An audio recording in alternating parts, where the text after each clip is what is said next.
ऐसे नहीं बोलूंगा मेरे साथ पड़े हुए, बोले तेरी किडनी बेच कर दे, तेरी किडनी बेच कर दे, पैसा तो लगेगा, इलेक्शन क्यों लड़ा। अरे पूरे की जबान इस्तेमाल की गई और जब उनकी आंखों से आंसू गिरे बात कहेंगे, हम आतिश सोजा में भी हकदार कहेंगे, कुंदन की तरह शहर में ताबंद रहेंगे। तारीख बताती है हर दौरे सितम में हम जिंदा थे, हम जिंदा है, हम जिंदा रहेंगे। आज के जलसे के सदर मोहतरम रईस डोमन साहब, मंच पे तशरीफ फरमा शान-ए-हिंद साहिबा, मुस्तकीम डिग्निटी साहब, एजाज उमर साहब, नवीस खतीब साहब, मालेगांव सेकुलर फ्रंट के तमामी उम्मीदवार, इस्लाम पार्टी और समाजवादी पार्टी के जिम्मेदारान, मेरे सामने तशरीफ फरमा बुजुर्ग हजरात, नौजवान साथी और जहां तक मेरी आवाज जा रही है ऐसी मेरी मां और बहिनें, आज पहला इलेक्शनी जलसा है। तकरीबन 1 साल के बाद मैं यहां से तकरीर कर रहा हूं। असेंबली के इलेक्शन के वक्त इस इलाके के अंदर मैंने अपनी बात को रखा था। आज 1 साल बाद दोबारा मौका आया है, मैं मेरी बात रख रहा हूं। 15 जनवरी को कॉरपोरेशन का इलेक्शन होगा और मालेगांव शहर की आवाम को फैसला करना है कि कॉरपोरेशन का इक्तिदार किसके हाथों में देना चाहिए। ये फैसला शहर की आवाम को करना है। शहर ने 1 साल में बहुत मुसीबतें, बहुत तकलीफ उठाई है। ये बात ये शहर जानता है, समझता है।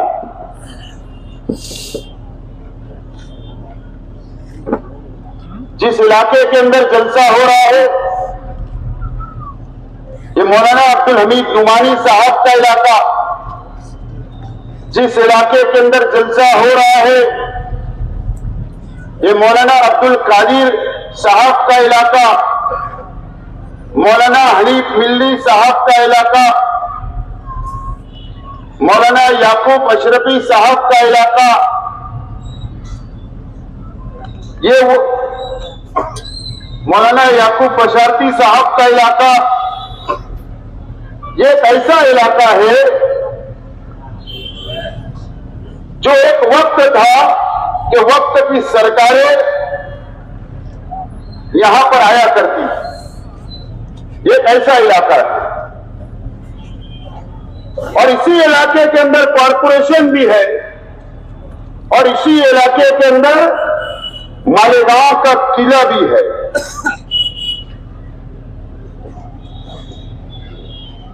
और इसी इलाके को हमारे शहर के एमएलए साहब का गढ़ माना जाता है। आज इस इलाके की आवाम मेरी बातों को सुन रही है। मैं बहुत हैरान और परेशान हूं कि मालेगांव शहर के अंदर जो एमआईएम का टिकट बटा, जिन लोगों को टिकट दिया गया, मुस्तकीम डिग्निटी साहब ने कहा कि आप उनके चेहरे देख लो, आप उनके किरदार देख लो, आप उनकी सलाह तो देख लो और महसूस करो। ये शहर खुद ब खुद महसूस करेगा कि शहर के एमएलए साहब को असेंबली के इलेक्शन में एमएलए साहब के बच्चे को किडनैप किया गया था और इस इलेक्शन के अंदर एमएलए साहब को ही किडनैप कर दिया।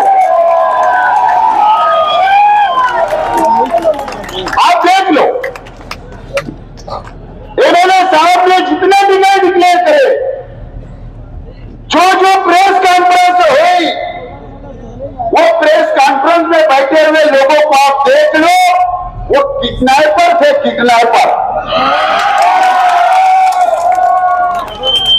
जबरदस्ती, दादागिरी से, गुंडागर्दी से टिकट का ऐलान करवाया गया। तो नयापुरे के अंदर मेरे साहब ने पहली प्रेस कॉन्फ्रेंस जो अकेले ली, जो वो अकेले बैठे थे, उन्होंने कहा था कि पार्टी का कोई सदर नहीं है। उन्होंने कहा था कि पार्टी की बॉडी बर्खास्त हो चुकी है, और उन्होंने कहा था कि दूसरी पार्टियों से आने वाले को टिकट नहीं दिया जाएगा। इस बात का ऐलान एमएलए साहब ने किया था। एक मैसेज उन्होंने दिया था। उसकी वजह यह थी, बुनियादी वजह यह थी कि जो हमारी पार्टी से बगावत करके या समाजवादी पार्टी से बगावत करके जो लोग गए, उनसे ये पानी की टाकी वालों ने पहले ही माल बटोर लिए। मेरे साथ तो ये बात समझ रही थी। अब माल वापस देने की नौबत ना आए, इसके लिए आनंद फानंद में दूसरे दिन मिश्री खा के बारे में यादगार चौक के ऊपर अर्जेंट में प्रेस कॉन्फ्रेंस दिलवाकर उन्हीं लोगों का पहले ऐलान किया गया जो बगावत करके हमारी पार्टी से गए थे, उन्हीं का ऐलान करवाया गया। किडनैप कर लिया गया था। असेंबली के इलेक्शन के वक्त भी ना जाने मुफ्ती मोहम्मद इस्माइल कासमी साहब की कौन सी मजबूरी है, मुझे नहीं पता। असेंबली के इलेक्शन के वक्त भी एमएलए साहब के बच्चे को आगरा रोड के कंपाउंड से कट्टा लगा के, दोबारा बोल रहा हूं, किडनैप किया गया था। गाड़ी में ले जाकर पूरा हाईवे घुमाया गया था, सिर्फ पैसे के लिए कि पैसा दो, इसके लिए। क्या मजबूरी है? क्या मुफ्ती मोहम्मद इस्माइल कासमी साहब क्यों डरते हो आप? एमएलए साहब क्यों डरते हो आप? मैं आज इस रविवार की आवाम से और खास तौर से हीरापुरा, खास तौर पर यहां के रहने वाले जो हीरापुरा गुलशन मालिक में गए हैं रहने के लिए, या बेलबाग के लोग वहां रहने के लिए गए हैं, मैं आज आप लोगों से अपील करता हूं और मैं एक बात आज बताता हूं आप लोगों को। 2019 के इलेक्शन, 2019 के इलेक्शन में मैं इसीलिए बात बोल रहा हूं कि एमएलए साहब की क्या मजबूरी है। 2019 के इलेक्शन में मासूम साहब कुट्टी पर एक साबिक कारपोरेटर डॉक्टर का बंगला है। उस वक्त एमएलए साहब को वहां बुलाया गया अकेले, और उनके साथ कोई एक शख्स, एक लड़का था बाहर, बैठाकर पैसे की डिमांड की गई, रुपये की डिमांड की गई। एमएलए साहब ने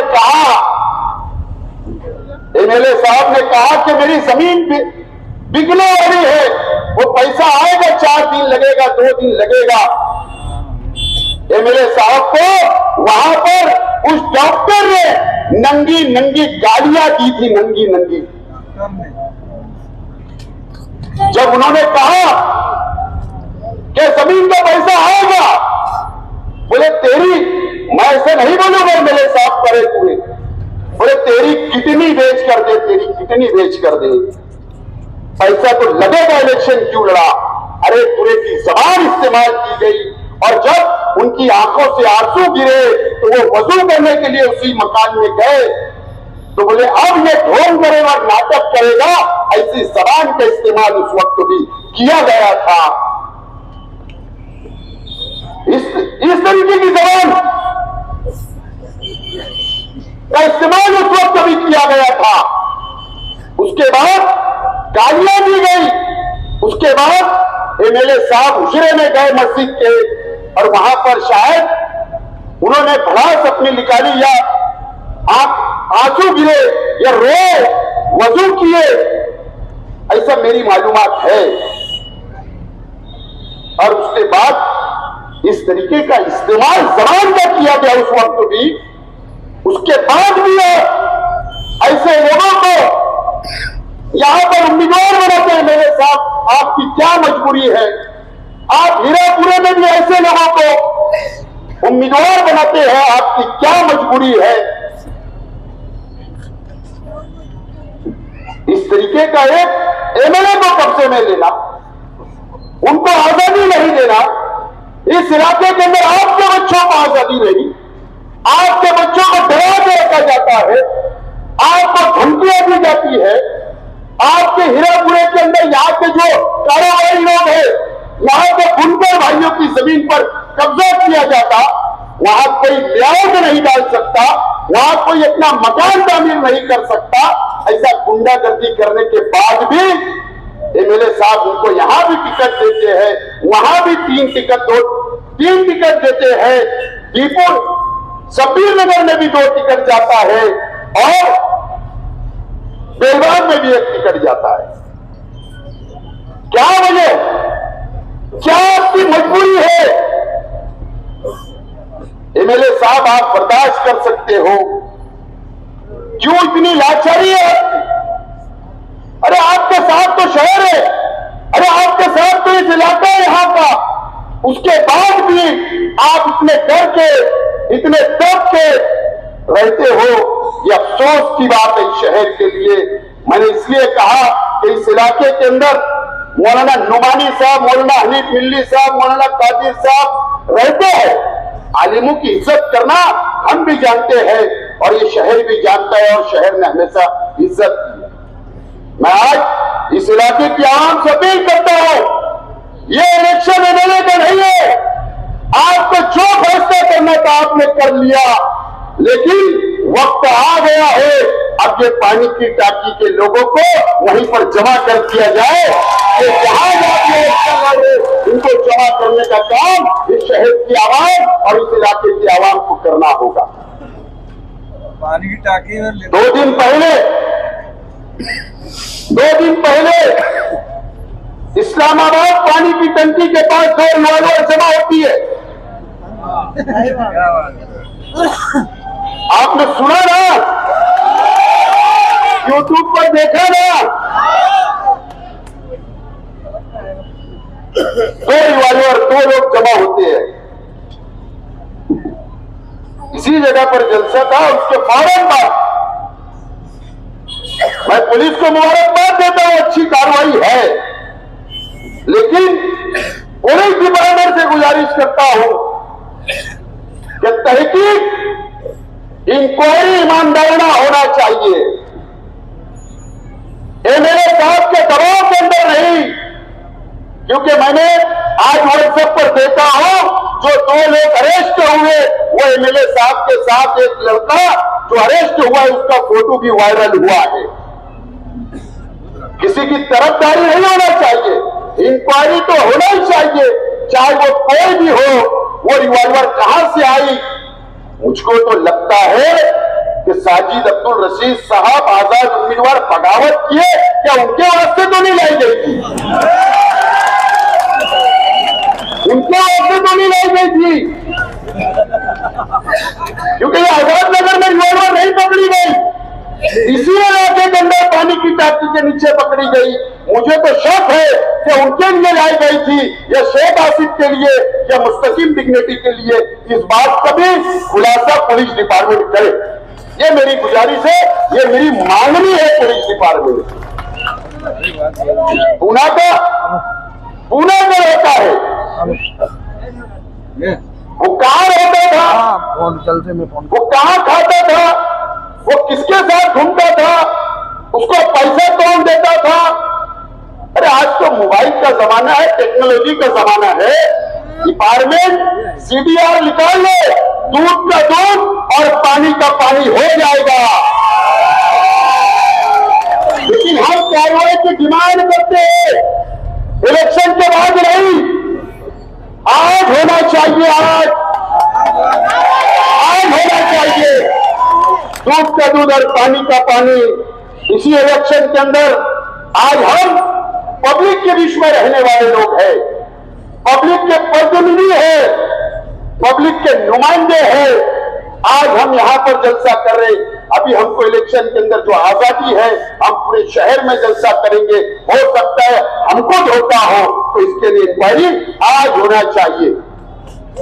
यह मेरी डिमांड है पुलिस डिपार्टमेंट से।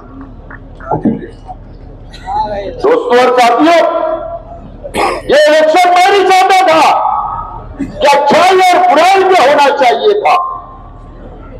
मैं भी चाहता था कि अच्छाई और बुराई पे होना चाहिए था, लेकिन एमआईएम अच्छाई और बुराई की बात उन्होंने बंद कर दी। आज भी पहला जलसा हमारा है, तुम्हारा भी पहला हुआ।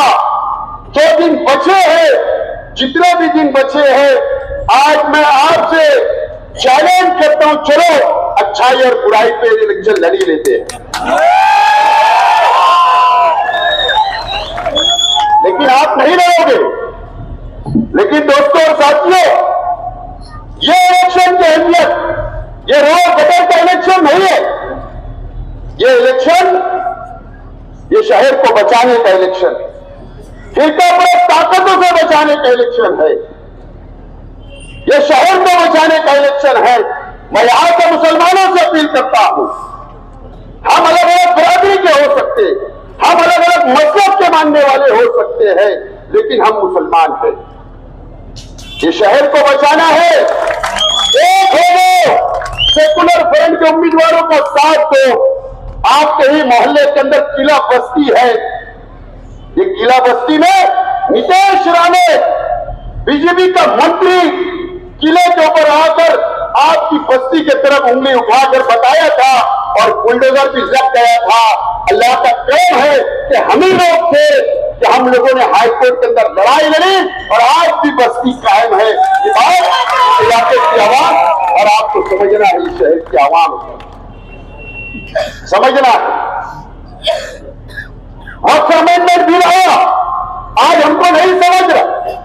कारपोरेशन से ताल्लुक होता, हमारा शहर मस्जिद और मीनारों का शहर, खानकाहों का शहर है, दरगाहों का शहर है, उलमाओं का शहर है, मुसलमानों का शहर है। कारपोरेशन से ताल्लुक, मस्जिद का परमिशन, कब्रिस्तान का परमिशन, मदरसे का परमिशन, तमाम ही कानूनी मंजूरी अगर कहीं मिलती है तो कारपोरेशन से मिलती है। जन्म दाखिले रद्द कर दिए गए, 3400 दाखिले रद्द हो गए, कई लोग जेल में है। आज भी हम लोग लड़ाई लड़ रहे। एसआईआर आएगा, सर्वे होगा, शेख आसिफ कभी आप कभी, आपके पेपर दुरुस्त, आपको वोटर लिस्ट की यादी 2002 की और आज की, आपको पूरे पेपर क्लियर करना है। गिरीश महाजन साहब कल मालेगांव शहर आए और उन्होंने कहा कि 22 सीट चुन कर दे दो, मैं मेयर बनाऊंगा। अगर वो लोग का इख्तियार आ गया, अगर कॉर्पोरेशन पे कब्जा हो गया और यही अंदर से मिले हुए लोग हैं, अगर ये लोग बैठ गए, याद रखना एसआईआर के सर्वे के अंदर जो तकलीफ आएगी, 70 लाख लोगों का नाम बिहार में कटा है। ये मालेगांव को निशाना बनाया जा रहा है। अगर सर्वे हमारा मुकम्मल नहीं हुआ, कई हजारों लोगों का नाम काट दिए जाएंगे। सर्वे में फिर हमको रोहिंग्या और बांग्लादेशी पुकारा जाएगा, पाकिस्तानी पुकारा जाएगा। आज वक्त की जरूरत है। असेंबली का इलेक्शन हो गया, उस वक्त हम रहते या नहीं रहते, लेकिन हम लड़ने वाले लोग हैं। कानूनी लड़ाई लड़ सकते हैं, रोड की लड़ाई लड़ सकते हैं, बीजेपी से लड़ सकते हैं, आरएसएस से लड़ सकते हैं। हमारे पास पूरे लड़ने वालों की टीम मौजूद है। हर तरह की लड़ाई हम लोग लड़ सकते हैं। ये टीम है हमारी। एक मतलब इख्तियार दे दो 5 साल के लिए फिरका परस्तों को जवाब देने के लिए, और इन लोगों को ठेकेदारी इनकी बंद करने का कोई मौका आया। मुझे मालूम है लावा पक रहा है इस वार्ड के अंदर, यहां भी लावा पकने दो और 21 नंबर हीरापुरा इलाके में भी जरा लावा पका दो। मौका मिलेगा नहीं, ये मौका है आपके पास। आपको डराया जा सकता है, धमकाया जा सकता है सामने, लेकिन जब आप स्कूल के अंदर वोट देने के लिए जाओगे तो जब आपको कोई डराएगा नहीं, कोई धमकाएगा नहीं, सिर्फ और सिर्फ आपको रिक्शा और साइकिल पर वोट देकर पूरे शहर के अंदर आप लोग कामयाब करो। मैंने इसी जगह से कहा था कि मुझे एमएलए बना दो, मैं इनकी दादागिरी खत्म करूंगा। ठीक है, आपको नहीं मंजूर था, वापस अपील कर रहा हूं, अगर दादागिरी खत्म करना है तो आप इनको गुरुवार वार्ड के हम तैयारी कर रही पार्सल वापस का, आप भी ये पार्सल जमा करा दो। खेल खत्म। कब तक जुल्म सहोगे, कब तक आपके ऊपर जुल्म होगा, कब तक आपके बच्चों पर जुल्म किया जाएगा, कब तक आप लोग बर्दाश्त करोगे। उसके बावजूद भी एमएलए साहब ने लाभ दिया, इस्लामपुरे में कई लोगों को लादा, नयापुरे में कई लोगों को लादा गया। कब तक ये बर्दाश्त करोगे। एमएलए साहब सीधे आदमी है, कुछ बोलेंगे नहीं। बोला आप एमएलए रहो 5 साल, अब कारपोरेशन हमको दे दो, बाकी का काम हम लोग निपटा लेंगे। तो 15 तारीख को साइकिल और रिक्शा के ऊपर बटन दबाकर कामयाब करो। बहुत बहुत शुक्रिया। खुदा हाफिज। अगले जलसा जुमा के दिन अय्यूब नगर चौक, अय्यूब नगर गुरुवार वार्ड सैलानी चौक में होगा। तमाम लोग शिरकत करें। याद रहे अगला जलसा रोज सैलानी चौक पर होगा। हमारे गांव से खुले